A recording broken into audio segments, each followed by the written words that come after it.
Olá, meus queridos alunos, tudo bem com vocês? Como estão?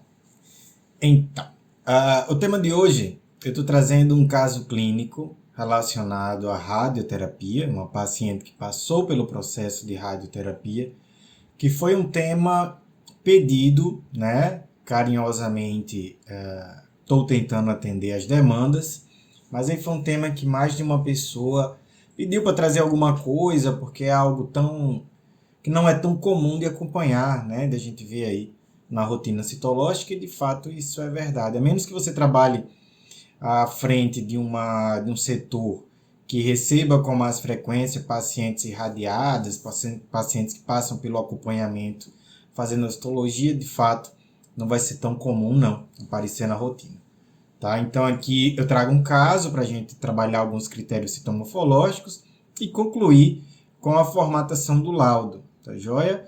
Talvez você esteja chegando aqui agora, seja o primeiro vídeo que você esteja acompanhando essa série de vídeos aqui, que se chama Papilaudos. Eu trago alguma situação e dessa situação eu construo o laudo no final, tá bom? Então é basicamente isso que você vai encontrar nesse vídeo. Não é um vídeo tão curto, porque eu vou mostrar critérios citomorfológicos, trazer algumas nuances, então acaba que é um vídeo um pouquinho maiorzinho, tá bom? Um pouquinho não, né? Normalmente meus vídeos no YouTube tá ali na faixa dos 15, 20 minutos. Mas bora lá. Então deixa eu diminuir aqui a minha telinha para a gente começar aos critérios citomorfológicos relacionados à radioterapia. Trouxe algumas informações para fundamentar, que foi retirado do caderno de citopatologia, tá bom? Que você pode aí colocar no Google, está disponível gratuitamente. Por opção, eu preferi escolher um material que estivesse de fácil acesso em português, para que todos tenham acesso ao material de uma forma simplificada, tá bom? Então esse é o material de escolha para a confecção desse conteúdo. Lógico, parte textual, né? A parte das imagens já eu trago para vocês. Então falar em radioterapia é falar num processo que vai promover alterações celulares submicroscópicas, que vai induzir a destruição ou lesão do DNA nuclear, inibir a síntese de proteína ou desnaturar, coagular estas proteínas. Então vai ser um dano celular. Esse dano celular ele vai ocorrer sim nas células que são malignas, principalmente aquelas relacionadas ao carcinoma de células escamosas. Mas não só isso.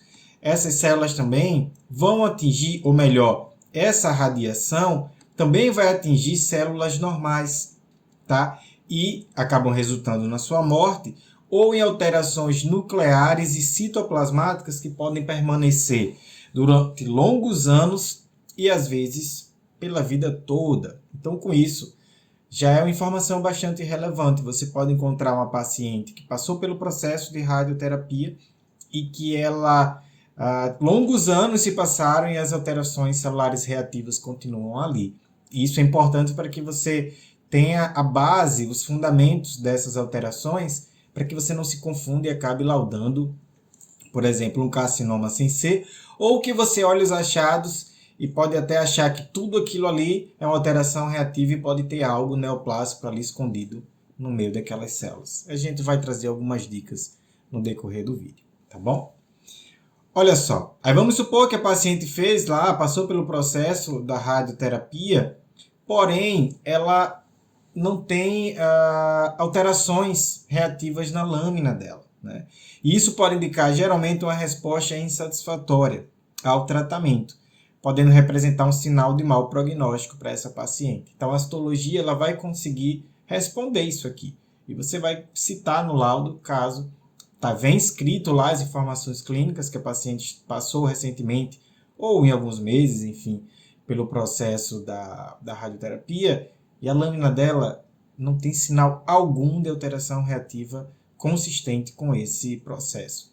Então aí merece uma nota, né? Precisa lá que você registre essa informação para aquele que for receber o laudo ter ciência disso e que possa aí seguir um direcionamento, enfim, que achar porventura conveniente, tá bom?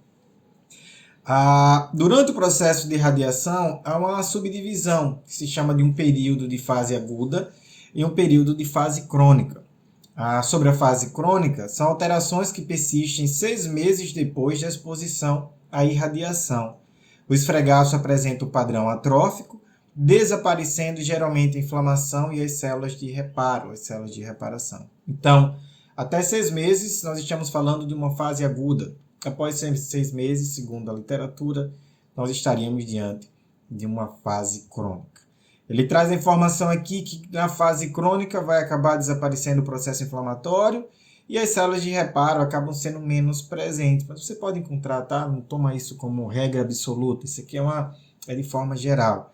Então, quando a gente pensa numa fase aguda, sim, vai ter a maior necrose tecidual, mais células estão morrendo. Então, você vai ter um fundo inflamatório com muitos debris, com área necrosada, restos celulares e o cuidado para não confundir com a diátese tumoral, tá bom? Então, esse cuidado que você tem que ter.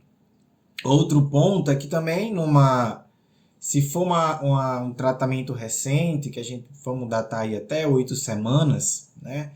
Não é muito legal fazer citologia nesse momento não, tá? A lâmina vai vir muito suja, né? Com muitos debris, com muitas células necrosadas, então não vai ser nada interessante, a gente não vai conseguir fazer uma avaliação muito consistente, tá?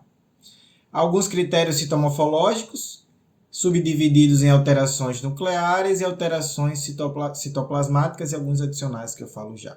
Então, olha só. Aumento nuclear com manutenção da relação núcleo-citoplasma. O que é que isso quer dizer? Na radioterapia, de fato, os núcleos eles acabam ficando bem volumosos, até gigantes. Porém, o citoplasma também acaba ficando grande também.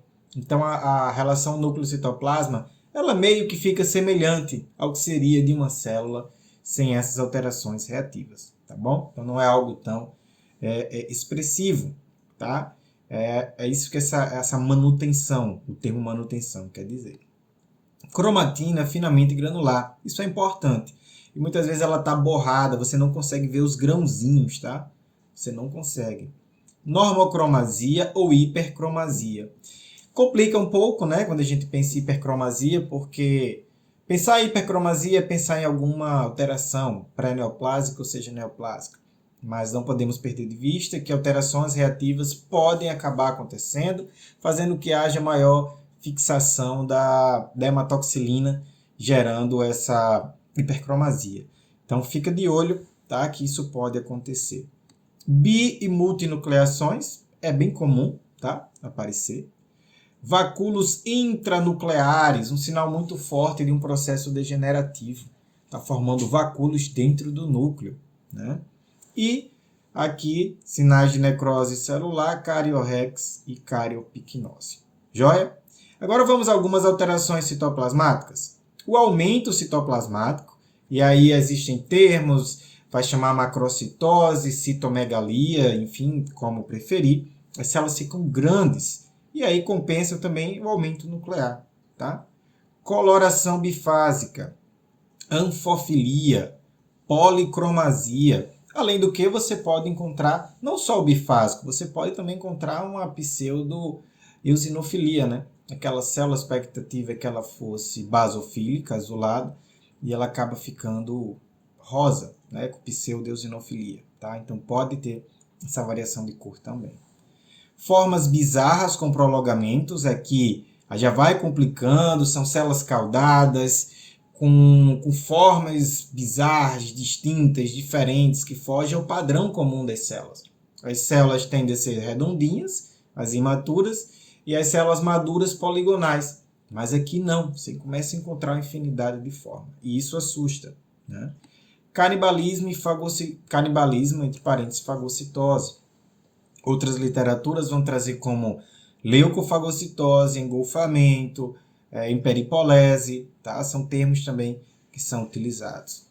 Halos, vacúolos e alinização. Então, os halos também são bem comuns, né? Agora são halos para você não confundir com aquele encontrado na coilocitose. Esses são halos comumente equidistantes relacionados ao núcleo, né? Mostrando mais a questão da reatividade mesmo. Vacuolização, você começa a ter uma célula que ela não vai fazer de forma eficaz a troca de água do meio intracelular para o extracelular e vice-versa. Então acaba acumulando água, criando vacúolos dentro do núcleo, e isso é um sinal bastante forte. Características adicionais: numerosos estiócitos, às vezes multinucleados. Estiócitos esses que vão o quê? Vão fazer uma limpeza daquelas células que estão morrendo também, né, dos debris. Eles vão conseguir fagocitar, e uma vez multinucleados, grandes estruturas, pedaços citoplasmáticos podem ser fagocitados e digeridos. Tá? Célula de reparação. Imagine que esse epitélio está passando por um processo de morte celular. Então, grupos de reparo são bem comuns de serem encontrados. Tá? E aí, é só lembrar do reparo, você vai lembrar de nucléolos, né? Aquela forma de lençol ou de cardume, são encontrados nesse contexto. Existem algumas dicas, algumas estratégias para você diferenciar aquelas células que são benignas daquelas que são malignas persistentes. Como assim, Valdieri? O paciente passa pela radioterapia, mas o efeito acaba não exercendo 100% o seu papel, vamos dizer assim. Você vai encontrar células irradiadas, benignas, porém você pode encontrar células malignas persistentes. Então tem algumas dicas que vão ajudar, né? Aqui nessa coluna estão as células benignas, nessa outra coluna as células malignas. Então a relação núcleo-citoplasmática tende a ficar preservado, o núcleo fica grande, mas o citoplasma também, né? Então tem uma manutenção da relação núcleo-citoplasma. Cromatina finamente granular ou de aspecto borrado. Então você não vai ter uma cromatina grossa, grosseira, que você vê aqueles grânulos bastante evidentes. Hipercromasia pode ocorrer quando ocorre picnose. Mas não só isso, tá? Até em núcleos que não têm a picnose, você pode encontrar a hipercromasia. Isso não se restringe só a esse ponto, não. Bom? Alteração da relação núcleo-citoplasmática, tá? Pode ser um indício de malignidade. Membrana nuclear espessada, pode ser um indício de malignidade, mas tenha cuidado se você estiver diante de um grupo de reparo. O núcleo da reparação em si é um núcleo que comumente ele é contornado, né? Ele tem um acúmulo de heterocromatina ali no contorno que pode ficar mais espessado também. Então você vai ter que ponderar direitinho. As informações que estão aqui é para ajudar. Com isso sozinho não fecha, né? Mas você vai somando critérios citomorfológicos. Cromatina preservada, grosseira, distribuída irregularmente. Aí aqui é outra história, né? É uma cromatina grosseira e está distribuída de forma irregular, formando aquelas regiões claras de paracromatina. Então, muito cuidado. Aqui, aí o bicho começa a pegar, né?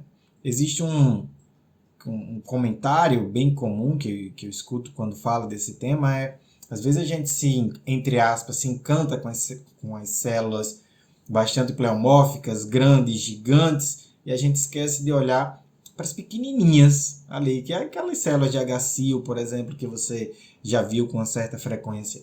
Mas aí chama atenção aquilo que é grande, aí você pode deixar passar. Já então fica bastante atento a isso. A presença de mitoses, tá? Pode ser um indício também de malignidade quando você encontra nessas situações. Células pleomórficas aí puxando para queratinização, quando elas estão queratinizadas. Tá? Na radioterapia, essas células bizarras elas não ficam com aquela tonalidade orangeofílica intensa. Então, se você encontra, você vai ligar o alerta e analisar essa lâmina com bastante atenção, tá bom? Mas vamos lá, vamos olhar as imagens.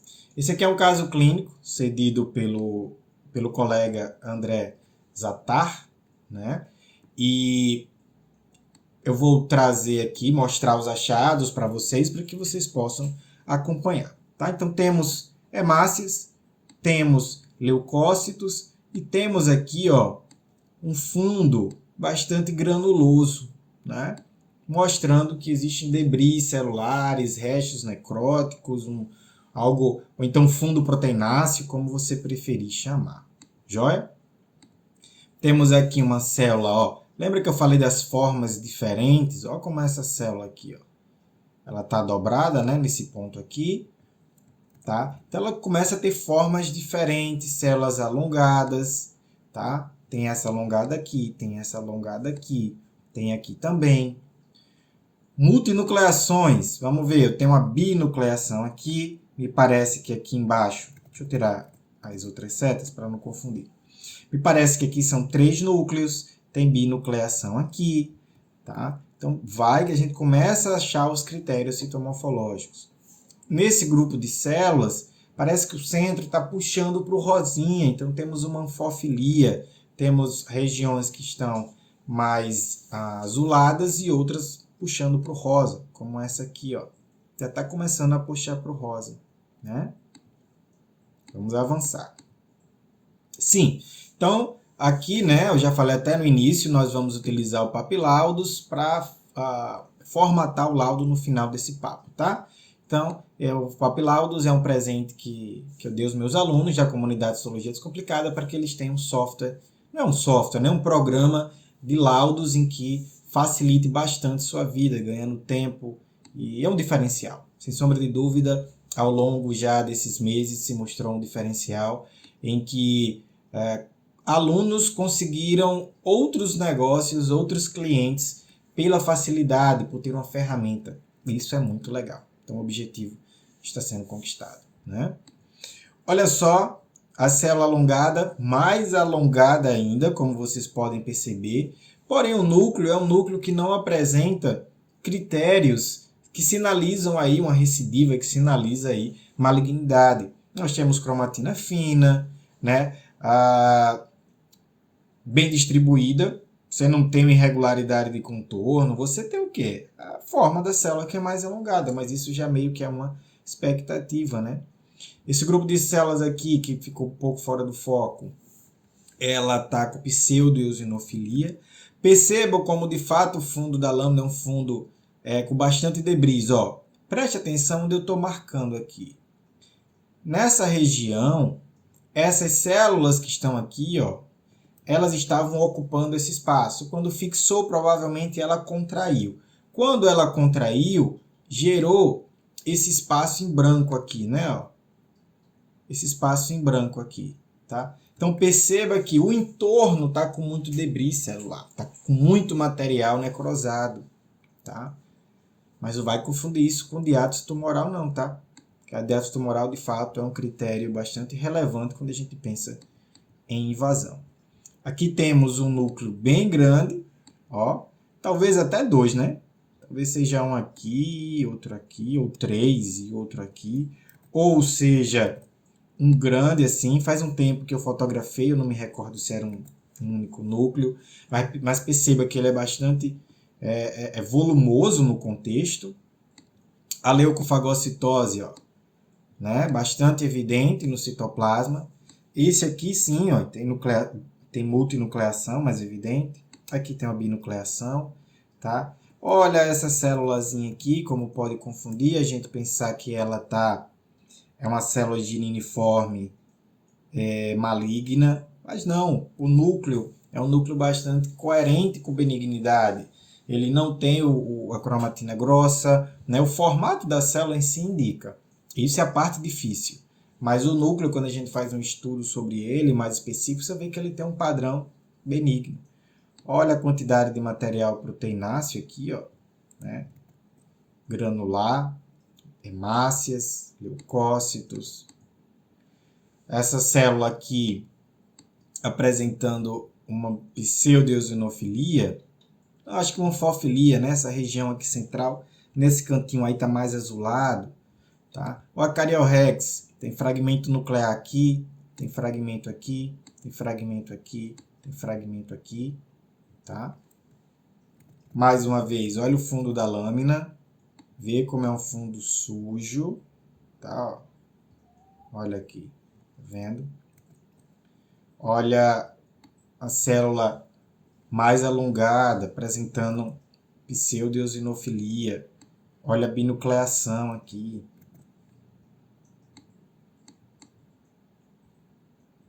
Acho que essa é a última imagem. Multinucleação, binucleação, anfofilia com multinucleação. Percebam também que existem núcleos que são muito grandes e outros que não são tão grandes. Então você encontra de fato uma variação de tamanho nuclear, né? Pode acontecer. Esse núcleo de cima grande, ele me parece mais hipercromático, por exemplo, do que esse. Então, você vai ter uma variação de tonalidade, né? Você vai ter uma variação de tamanho, que é a anisonucleose, você vai encontrar a variação de tonalidade, alguns normocrômicos, outros puxando para a hipercromasia. Em grupos de reparo, você pode encontrar hipocromia também. As células glandulares são, quando a gente fala glandular, seja endocervical ou endometrial, elas também podem apresentar alterações reativas associadas à radioterapia. Tá? Nada que seja evidente aqui, a gente não consegue observar isso. Tá? Tem uma célulazinha aí perdida, que na hora do laudo eu vou fingir que eu nem vi, tá? Porque só tem uma. E a gente sabe que para colocar no laudo é importante no mínimo 10 células para você fazer uma representação. Tá? Eu vou fingir que eu não olhei, que eu não vi ela aí. Tá joia? Então, fico alerta que é uma lâmina muito importante, pois é uma lâmina em que essa paciente está buscando a cura pelo um problema, por uma patologia, né, que ela já teve, né, tratando, por exemplo, aí um carcinoma de células escamosas. Então, todo cuidado é pouco. E se você não está se sentindo seguro, pede ajuda a um colega mais experiente, para ele olhar a lâmina também. E aí você vai ter mais segurança e vai aprender, porque ele vai olhar e vai trazer algumas nuances para você, tá? Muito cuidado quando tiver lâmina dessa forma. Joia? Então vamos aqui no papilaudos. Vamos liberar aqui para ver como é que ficaria a formatação desse laudo, tá? Então o tipo de amostra foi convencional, satisfatório para avaliação, componente endocervical / zona de transformação. Eu vou colocar ausente, como eu bem disse, eu vi aquela única célula ali glandular, e aí eu vou desconsiderar na formatação. Se você visse e observasse mais que 10, sejam glandulares endocervicais ou metaplásicas, você colocaria presente, tá bom? Então, alterações celulares reativas associadas à radiação, eu vou colocar também o processo inflamatório, que estaria presente.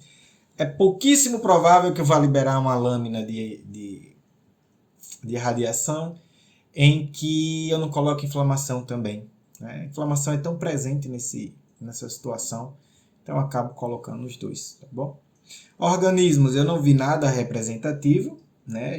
Na verdade eu nem fui atrás, né, para ver se encontrava alguma coisa. Para quem prefere citar e escrever, colocaria os organismos indeterminados, se você não conseguisse definir qual era o achado ali que tem naquela lâmina, tá bom? E vou criar o laudo para a gente dar uma olhada aqui como é que ficou. Vê que são muitos critérios morfológicos, muitos achados, mas na hora da formatação do laudo, ele é meio que direto, né? Não tem muito o que escrever não, tá? E se você está inseguro, se os achados são inconclusivos, você pode utilizar atipia, você pode utilizar ASCO, você pode utilizar ASCII-H, você pode colocar HCIO, LCIO, carcinoma, enfim.